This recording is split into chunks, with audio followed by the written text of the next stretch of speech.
Tonight, we welcome a talented YA authors to talk about their newest releases, which all have one thing in common: murder, mystery, and intrigue under the hot summer sun. And it is definitely hot out there.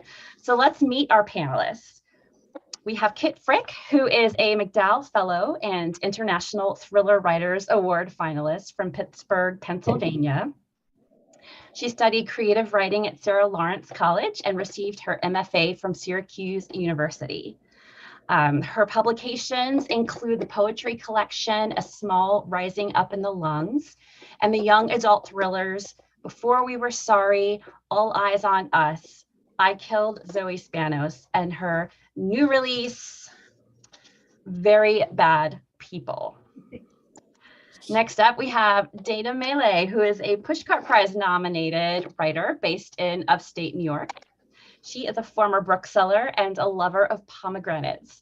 Dana is the author of the YA thriller People Like Us and the young adult graphic novel Tragic. And Summer's Edge is her newest novel, novel number 2. We're so excited. I love that cover. It's such a good cover. All right. Rebecca Barrow is going to be joining us shortly. She is the critically acclaimed author of Interview with the Vixen. This is what it feels like. You don't know me, but I know you. And her new book, which is Bad Things Happen Here. She is a lover of sunshine, old Hollywood icons, and all things high femme. She lives and writes in England. And finally, Amanda Panich, who spent most of her childhood telling stories to her 4 younger siblings, trying to make them laugh and scare them. She is living now in New York City, where she writes dark, funny stories for teens, kids, and the pigeons that nest in her apartment balcony. Her new YA novel is Gone Dark. Yes. Ugh. Tonight, we also have a guest moderator, Aurora Lydia Dominguez. She is a journalist, a high school teacher, and a college professor based in Hollywood, Florida, joining us tonight from England herself. A journalist at heart, she worked for places like the Miami Herald and J14 magazine as a reporter and editor before going from the newsroom to the classroom. So for today's event, you can ask our guest a question by clicking on the Q&A at the bottom of your screen and entering your question in right there. You can also vote for your favorite questions by clicking the thumbs up button. So if someone else asks a question you really want to hear the answer to, you can vote for that one. We're also going to put links in our chat window so that you can purchase your own copies of tonight's featured books. So keep an eye out for that as well. All right, that's enough from me, I think. Aurora and ladies, let's go ahead and get this conversation started. Thank you. You're welcome. All right, guys, welcome. I am so excited to be here with all of you. I am sad I don't have my books with me because, books in a book and, suitcase, but I have them all. They're amazing. I'm a huge fan of thrillers. I'm a huge fan of YA, always have been. And I feel like these type of stories are not just needed in the fall. We need them all the time. So summer is a great time to dive in.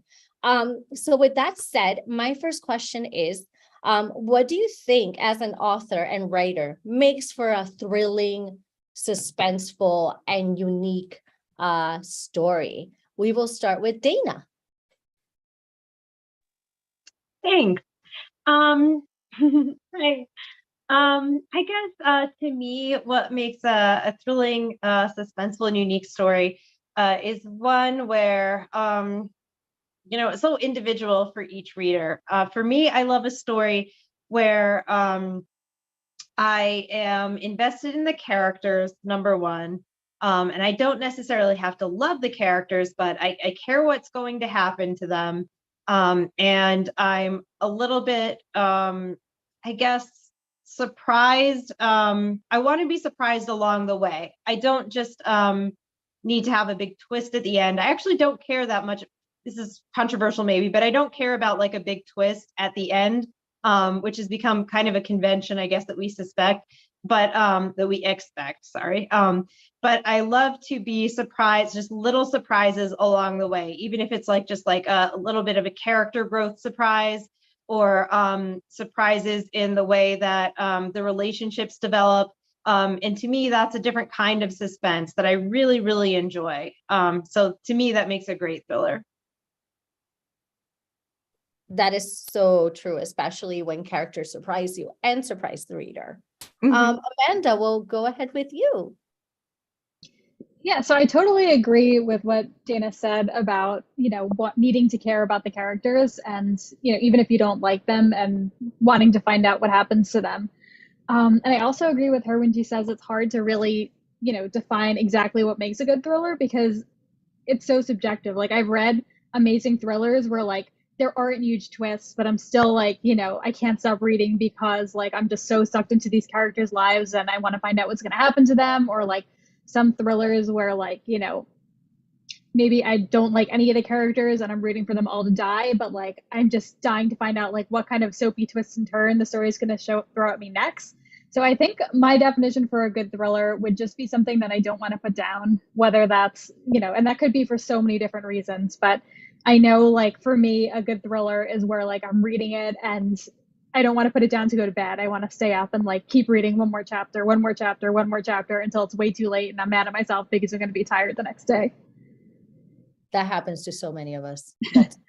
It's fun, but exhausting for sure. Kit, Zoe Spanos, by the way. I know you're here for very bad people, but Zoe Spanos is one of my favorites. Oh, thank you. Of course. So what are your thoughts on this? Well, in addition to character, which is so important, I feel like especially in YA, not that it's unimportant in thrillers written for other age categories, but yeah, really in YA, I want to be invested in the characters.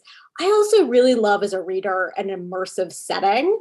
Definitely not like a necessary ingredient for a thriller, but for me personally, like in Zoe Spanos, I set that book in a like wealthy Hamptons community where the main character is like an outsider looking in. I love those types of stories. Very Bad People set at a boarding school, which is really fun to create. So yeah, books that have really immersive settings that are kind of a character in their own right and that become a big part of the mystery when place is a big part of the mystery. That's a big hook for me as a reader also. In a thriller or mystery for sure. Definitely environment is key, especially when they have to deal and learn from that environment as they go along. Rebecca, hi.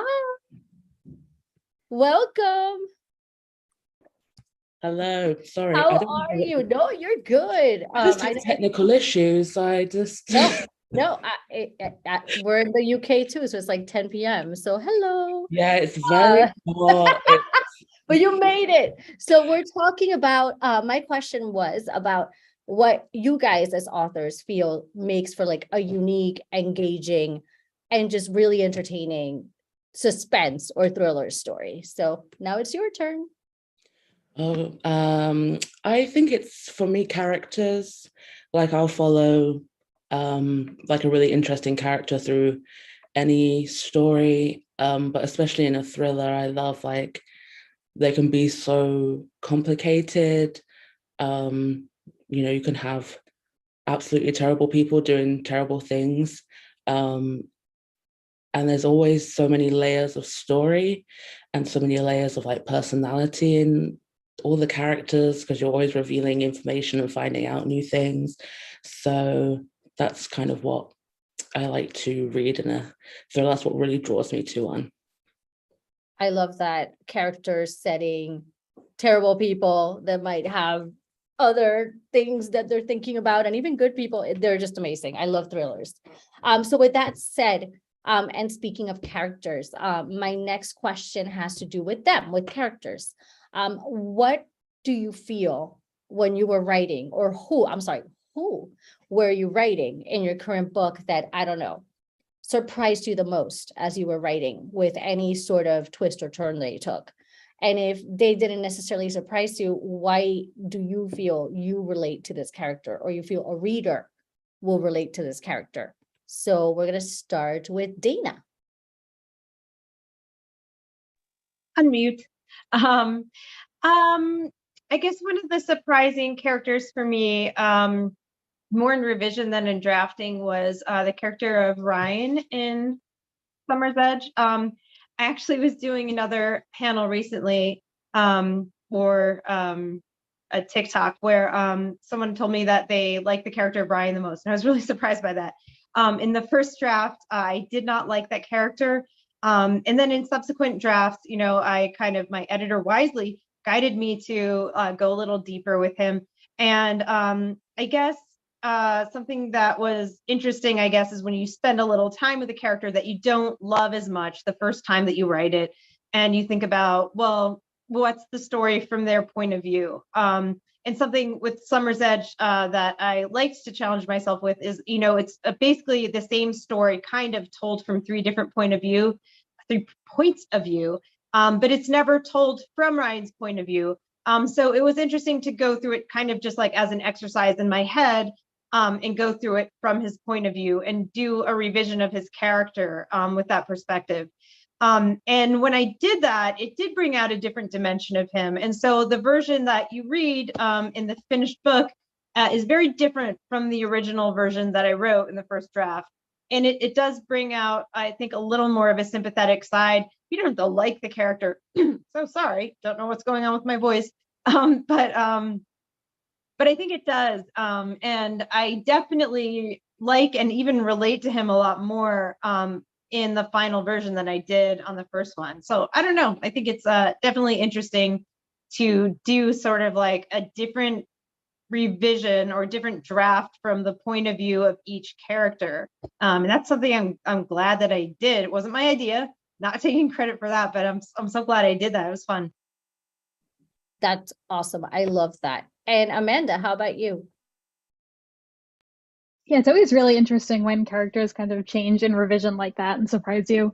I think in my book, in Gone Dark, the story kind of circles around Zara, who, after a countrywide blackout, she has to make her way across the country to her estranged father's survivalist compound while figuring out her own past and her own traumas. So really, her story did not change very much from the first draft to the last draft, because I always knew both like the external journey she was going to take and the internal journey she was going to take. But I did end up being surprised by some of the side characters, especially her best friend Estella, who started out as kind of the best friend, and she plays a role in the plot that I don't want to spoil, but there's a point where she's more of like someone to be rescued rather than someone doing the rescuing. And she really changed from there in the draft, and I was happy to see how she changed and a little surprised by it, but I can't really get more into specifics without spoiling it.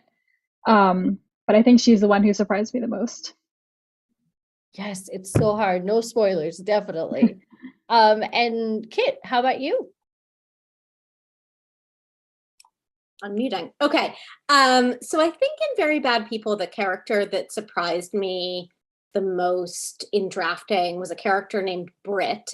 She's one of the main character Calliope's new classmates at Tipton Academy. The book is set at a boarding school. Calliope's a new student. She's a junior transfer, and she, upon her arrival there, is invited to join a secret society, and of course says yes. No spoilers there. It probably wouldn't be a very interesting novel if she turned it down and that was the end of the secret society. So Britt is one of the seniors who is kind of a ringleader in the Hunt and Rail Society, and she's a character who I think I, as the author, had some preconceived notions about who she was going into the story. And as the plot unfolds, without getting too much into the specific mystery of the story, some revelations about Britt's motivations behind her actions and how she became the person she is and why she makes some of the decisions she makes revealed themselves to me, things that I didn't know necessarily going in, or I didn't have fully formed ideas. And that's one of my favorite parts of the drafting process. I'm a big outliner, but even when I think I know things, I usually don't know them in depth yet until I get into drafting. And I love being surprised. It keeps it fun and engaging for me, whether it's a plot twist or turn or a revelation about a character. So yeah, read for Brit. Love that. And Rebecca, how about you? I guess I would say there's a side character in Bad Things Happen Here called Jada. So main character Luca is like off on her own journey, figuring out the curse of this place and investigating her sister's murder. And Jada is this kind of ex-friend, frenemy girl she used to be in love with, and like kind of outcast character. And she was really fun to write because she's just really pissed off at everything and everyone all the time. But she didn't really start that way. She was just kind of like I don't know, like a fragment of the past. And then she came into the present, and she's like this fully formed, snarky, like just kind of cold, really smart, but really mean, but also really helpful in a weird way character. So she was really fun to write, and she's like an outsider in a way that Luca isn't, but she has lots of power in ways that Luca doesn't, by being like, she's white, she's the daughter of a detective, she fits in ways that like Luca never will. So it was really fun to write her being like just really resentful of things, but also kind of spoiled, and she doesn't think that she's spoiled at all. And is she very nice? No, but I enjoy not nice characters. So if anybody enjoys to read about not nice characters, then you should look out for Jada. I love that. That's so cool. And I feel like the question of characters always leads also to inspiration, because I feel like sometimes we have this inspiration for a topic or a book we want to write or anything that we want to write. And in our background, we're like, okay, what's going to happen next? So these characters obviously are part of this scenery.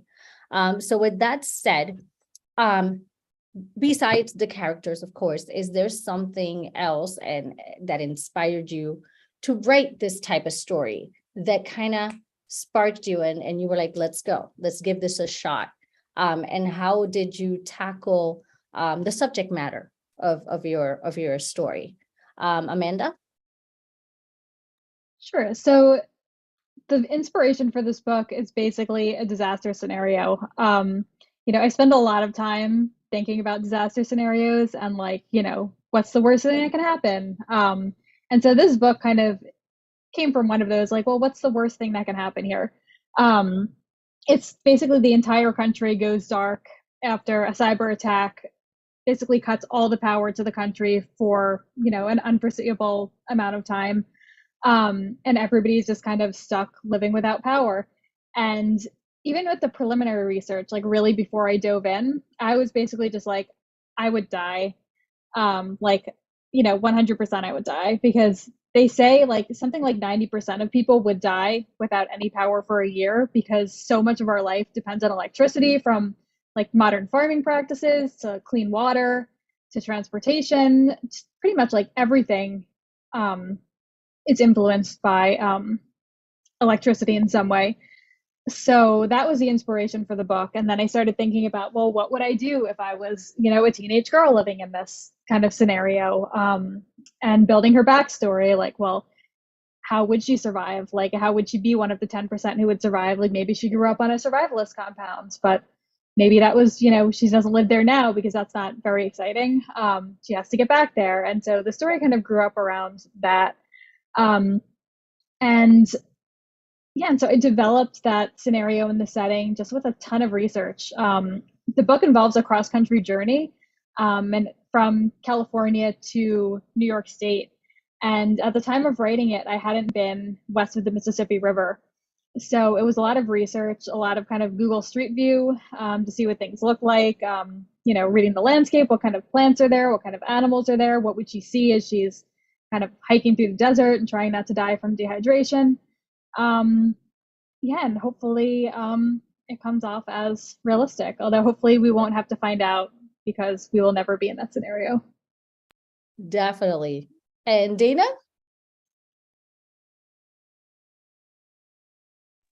Sorry. So Summer's Edge is a story that's kind of like almost a mashup of two genres. It's a I Know What You Did Last Summer type slasher story where a bunch of friends try to find out what happened to a friend of theirs who died the summer before, and that sort of like melts into a ghost story when they realize that she might not be completely gone and it seems like they're being haunted. I wrote it during NaNoWriMo 2017. And I really love doing NaNoWriMo. And when I try to brainstorm for ideas, I have kind of a bucket list of different topics that or different kinds of stories that I want to write. Like I wanted to write a ghost story. I want to write an alien story at some point. It's basically all like the 80s adventures movies that I loved when I was a kid. I want to write one of like an E.T., ghost alien type story, a monster movie at some point, not a movie though, and so ghost story was very high on my bucket list, and I love slasher films. So I had that idea of like, I want to do that mashup. And I wrote it by the ocean. So I wanted to set it in a water type setting, which I write a lot of my stories by a large body of water. Kit was talking about setting being inspiring earlier. The water was a huge inspiration for the story. And then I had like these two elements that I wanted to fuse together. And that really did spark a lot of what became Summer's Edge. And then I did actually kind of think, what would be a cool kind of hook for it. And from there, I kind of came up with the ending. I can't spoil that, but I did come up with what would be cool is a story that, and I came up kind of with the twist ending, and I built it back from there, and kind of like wrote it backwards in my mind and then put it down on the page. So that's kind of how I came up with that idea. That's cool. I love that. And Kit? So I had I guess similar to Dana, I sort of had a couple things in my bucket that I wanted to piece together in this story when I was developing Very Bad People. I definitely knew I wanted it to be a boarding school story. So one inspiration was actually Dana's debut, People Like Us. It's such a good novel if you haven't picked it up yet. I love really twisty boarding school mysteries like People Like Us. It's one of my favorites. So I'd been wanting to set a book at a boarding school. I hadn't found the right story yet. So it had just been sort of like a setting idea that was rattling around. And then another sort of obsession had been about 10 years ago. I was in graduate school in central New York, and which is the area where Very Bad People is set. It's set in the Catskills region of New York State. And I think it was my first month of graduate school up there. There was this terrible car accident on the Taconic State Parkway, which is now a really well-known true crime case, sort of like a perpetually unsolved, probably no one will ever really know what happened type case. There was a woman by the name of Diane Schuyler who was driving back from, I believe, a family camping trip, and she had a mix of her own kids and nieces and nephews in the car. And for some unknown reason, she entered the Taconic State Parkway the wrong way and drove down it for kind of a while, and it ended in this terrible collision where both people in the oncoming vehicle were killed. Everyone in her vehicle except for one boy was killed, and he unfortunately suffered terrible brain damage and can't really give us any answers about what happened. So anyway, it's really, really horrible real life incident that happened right when I moved there. And obviously being right there in the region, it stayed with me. So I've, for years wondered if we'll ever know what happened, and, probably we won't. But the idea of thinking about an incident like that from the family's perspective, not knowing the answers, has been really fascinating to me as a writer. And so Calliope, the main character, the kernel for the novel was, there's a similar instance that fortunately she and her sister survive, but her mother does not. She drives the family minivan into a lake. It's happened 6 years before the book starts. It is unknown what happened that day. And Calliope becomes and her sisters become in the spotlight in their small Adirondack village where they're from. And so she's really eager to escape that, hence the decision to transfer to this boarding school during her junior year, which is the school where her mother attended high school. And so she goes there, both hoping to get out of the town where she's very much in the spotlight, and also hopefully get to know her mother a little bit through this high school experience. So that led me to this boarding school. And from there came the secret society and all of the twisty mysteries of the book. But yep, that was the inspiration. That's awesome. I love that. Rebecca? I kind of came to like the thriller mystery part of the book, which I'm realizing as I say it is the entire book. But as like a secondary kind of thing, I just started out with like, oh, I'm just gonna write another contemporary. And there's like this teeny tiny bit of mystery element. And then as I worked on it, it just got bigger and bigger. And I think I was just throwing in things like, because I love to read, I guess what I'm saying is I was inspired by all the thrillers that I've read over the years, and like mystery shows and movies. I'm obsessed with like, I feel like I've said it so many times, everybody is sick of me saying it. I'm obsessed with Pretty Little Liars. Like they're like, yes, same, and also we know. But like I've never thought I was a good enough writer or could pull off that kind of book. So when I started to attempt it, it was such like a teeny, just like a drop of mystery, like on the very edges of the book. And then it became like, what if this happened? And what if I also threw this thing in? And what if it's like this idyllic beach setting? Because I love to read about and like fantasize about the Hamptons. I've never been there. I hope to go there. When I'm there, obviously I would like to see Ina and go to all of Ina's places.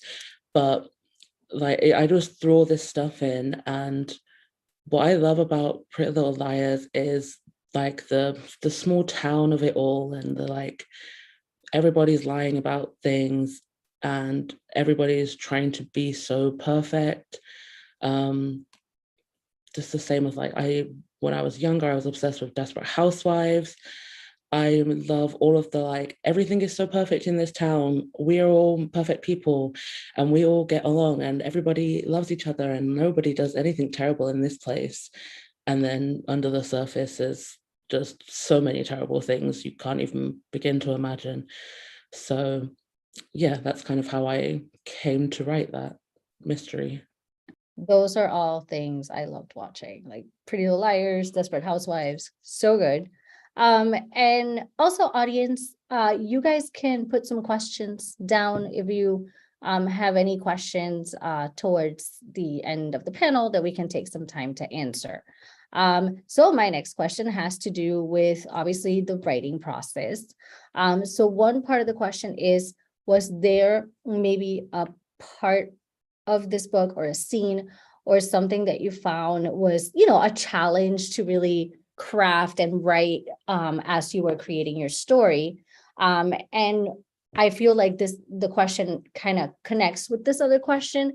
When it comes to you inspiring yourself as you're creating these stories, is there any rituals that you have? It can be listening to music, you need silence, you need tea, you need a cup of coffee. What are some things that you need as a writer to keep the story going and just kind of your inspiration? Dana? I do have a sort of ritual. I always create playlists for all of my for everything that I write. I do at least two. So I have the writing playlist, which is usually a bunch of movie soundtrack type things or TV scores. And I sometimes recycle a little bit, but I usually have something distinct for each one. Usually something atmospheric. When I was writing Summer's Edge, it was a lot of Haunting of Hill House. What else did I use? I'm gonna blank. Oh, Midsummer. I don't know if I'm pronouncing that right, but that's how I always say it. And then a couple of video game ones. Year Walk actually used. And then a couple other things that I'm not gonna remember, I think. And then I have like an official playlist that is on my website if anyone ever wants to check that out. So that's like the ritual. And then what was part one of that question? Part one had to do with your, inspiration and how that led to maybe helping you tackle a scene of your story that was maybe harder to write. Yes. Okay. So there is, I think I can say probably without spoiling much because it's a thriller and I already mentioned it was like a little bit of a slasher part of it. So there is a sequence that is like a little bit intense and a little like, there's a murder sequence. Is that much of a surprise? Who knows? One can ask oneself. But so that part was really hard for me to write. Kids laughing. It was hard to write, and it was even harder in revisions because I think I went easy on myself in drafting actually, and then my editor was like, Dana, come on, like you can like do a little more than that. So I did have to draw it out a little more and make it a little scarier and a little more intense and a little more personal between the characters. So that was really tough. And I think I don't know like how much the ritual helped me. It may have, but I think just having to stick with it and think about, this kind of story that I wanted it to be. And like I said, the inspirations that I drew from, there are a lot of little nods to, classic thrillers, both, the classic books that I admire, Lois Duncan, Christopher Pike, like all the old ones that we read when we were young, if we did, which I did. And then, and the movies that are now becoming big now. I'm so excited that teen thrillers are kind of like coming back a little bit with a vengeance. So I did watch a lot of them while I was at least revising it because they seem to be coming back like in the past 3 years or so, which is really exciting. So they gave me a little bit of fortification, like, because it's tough writing that stuff. It'll get stuck in your head. But it's more fun watching it or reading it, I think. That's awesome. I love all that stuff too. All those books, all those movies are great. Amanda, how about you? I think it's for what part was a challenge. Like, am I allowed to say like all of it? Yes, like totally. It was all a challenge. Just You writing a can book say was that. a challenge.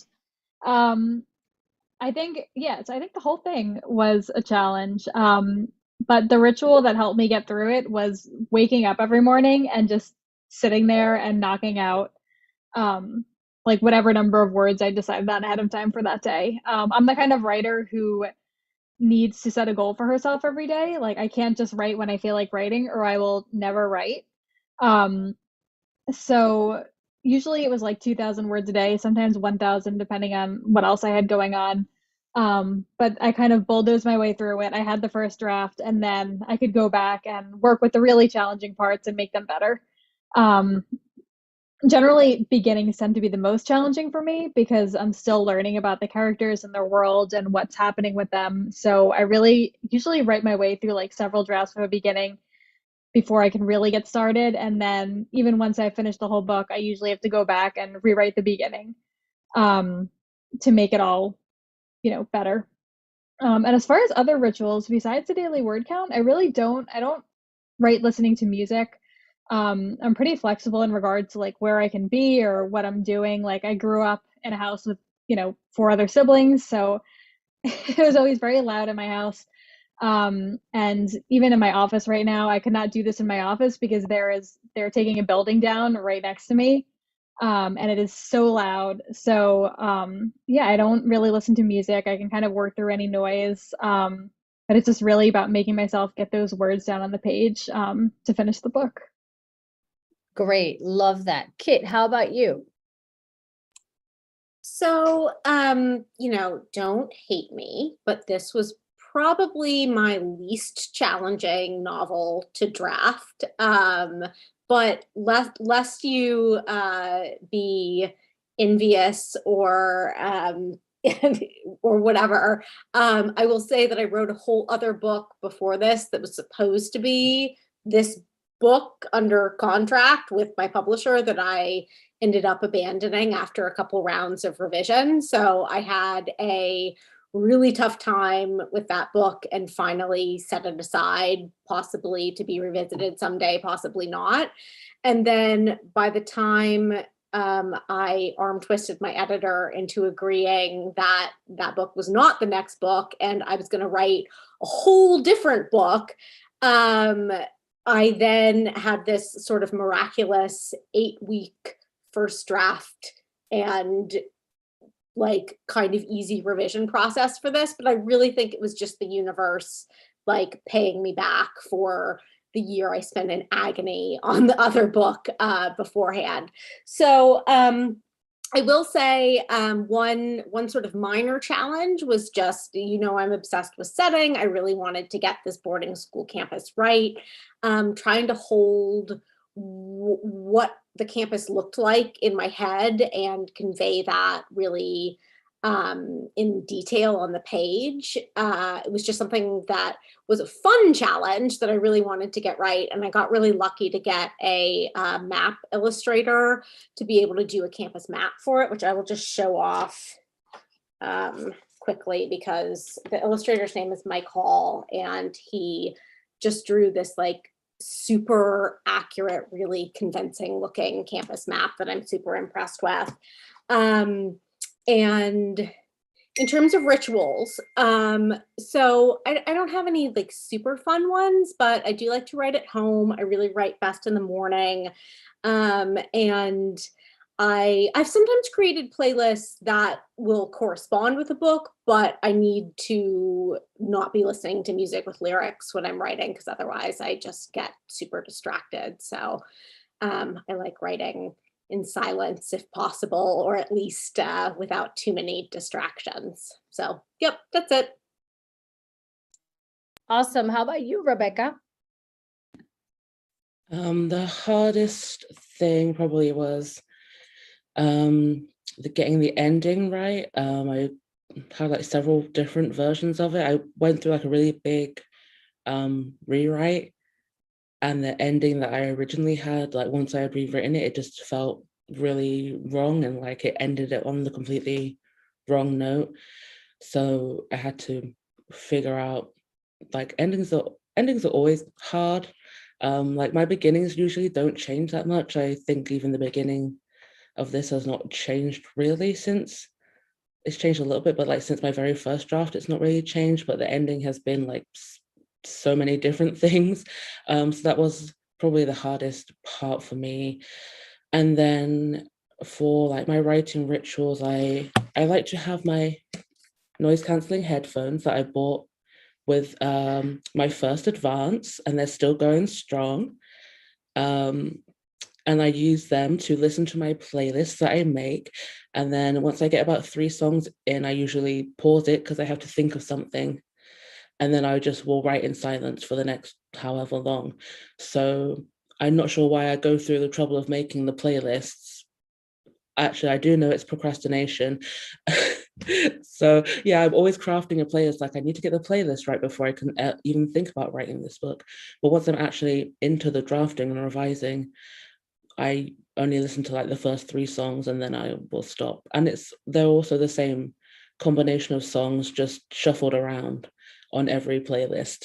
So I think I've just figured out that I don't need to do that, but I'm going to keep doing it because it's one more way to avoid actually working. Love that. So now, since we have just a little time left, we're gonna move on to some audience questions. The first one's actually for Dana. Sobe and Maya, sorry if I didn't say your names right, but thanks for your question. They are asking, Dana, do you have advice for writing scenes like that murder sequence? Advice for that's a kind of a broad question. I guess in the sense of writing something intense without getting nightmares, I guess I'll just like interpret it that way. Because that's what was tough for me. Yeah, take breaks. Don't do anything that is too intense for you. Write it and then check in with yourself. It's have fun, have fun, I guess. It's fun, and then it can like stick with you, I guess, a little bit sometimes. I don't want to overgeneralize, I guess, because that's always like a danger. But so with me though, I guess I would say like I would write some things and then they would like haunt me a little bit. So I would need to take breaks and stuff. I'd write a dark scene and then I'd be like, well, now I'm going to go back and like work a little bit on one of those like love scenes a little bit. And then I'll go back to the dark scene a little. And I would, have my friends weigh in a little bit now and then and say like, what do you think? Is this like too much? Is it too little? And the answer is always go darker, like, because like they don't care. They're not like being haunted by the images because you have to rewrite so much so often. And just, listen to yourself. If you're like feeling like this is too intense and like I'm having it replay every night as I fall asleep, like just take a day off. And that would be my biggest advice is just like take breaks and listen to yourself. That is great advice. And now we have a question from Sarah. A quick little question for each of you. What is your favorite thriller or mystery trope? Let's start with Amanda. The protagonist did it. I love that. No matter how like hokey the writer is about like hiding it from the reader, like how obvious they are about hiding it, I always love it when it turns out that whoever did it is the narrator. I think that's probably my favorite trope. Awesome. And Dana? This is another one that I guess it will never get old for me. It's nobody's likable. Like I don't really want to like anybody, like I just don't. I like when the characters aren't likable. I guess it's irrelevant to me, but they're interesting. Because I just want to find what is it about them that makes me keep following. I love an interesting villain. So interesting villains and unlikable protagonists. Love that. And now Kit. For me, I think it's the everybody has a secret trope, which could also, this is a good addition to your first question when you were asking what makes a really compelling mystery thriller suspense for you. I think in addition to character and setting, it's giving every character some sort of deep, dark secret that ultimately in some way ties to the mystery. That will always keep me really compelled when I'm puzzling out not just what the central mystery is, but also like what each character is concealing from either the reader or from other characters and why and how it's all going to connect. I love that. And Rebecca, how about you? I love like the crime never happened, or like the dead person's not dead, that kind of stuff. I love when a book starts and it's like 20 years ago, this crime happened and this person's in prison for it. I'm like, amazing, because they didn't do it. I know they didn't do it. So I can't wait to find out who really did that horrible thing. And also, yeah, when this person's supposed to be dead and then they turn up alive and then what's going on? Those are my favorites. Love it. And one last question for the evening from Katie G. I love this question as well. Is summer the spookiest season? If not, what season is? Amanda. I think summer is the spookiest season because I hate summer, so it's spooky to me. It's too hot. The days are too long. I feel like I feel like fall would be kind of the traditional answer because it's Halloween and it's getting dark earlier and trees are, leaves are falling off the trees. But I love the fall. I always look forward to that every year, whereas I dread the heat and the humidity and the stickiness of summer. So I'm going to go with, yes, summer is spooky to me. Dana, how about you? I agree with all of the reasoning that Amanda just presented. I hate summer and I love the fall, but I still think Halloween, fall is the spookiest season just because I adore it so much and I adore spooky. So it's still fall, but yeah, I hate summer and I think that it is a great time for spooky things. Kit? I'm gonna go with winter. I feel like there's like cozy holiday like element to winter, but that's like a little blip, and otherwise you have this like long, like I'm talking like February, March, if you live in like the northeastern part of the United States like I do. It is so cold and so dreary and so long. And I feel like it's just like, there's so many natural disasters that can occur at that time of year with the snow and ice and like I'm thinking of films that are set like where their, characters are locked in some terrible situation because of the elements. So yeah, I'm going to go with winter. Rebecca? I'm going to be team summer because I actually love summer, but there's something about, I think there's like a sense of like security that's, you're like the days are so long and the nights are really light, or at least like in the UK, the nights are so light for so long. Like you're just wandering around like nothing's going to happen to me. And then of course it feels like that's exactly when something could happen. And then of course, Jaws is set in the summer. So it's obviously the most spooky time. Love that. Audience, authors, thank you so much for being here with us. Don't forget to purchase the featured titles. I see the links right there. And thank you so much for tonight. It was such an honor to moderate all of you. Thank you so much. This was so much fun.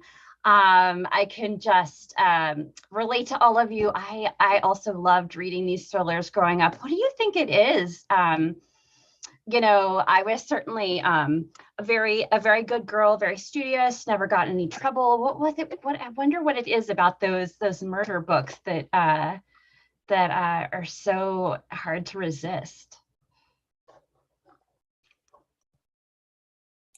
Do you have any thoughts or? I mean, I think for me, there's a very similar pull to reading like a romantic comedy as there is to reading a murdery book, because they both have this sort of escape factor to them, whether it's escape into like love and humor or whether it's escape into darkness.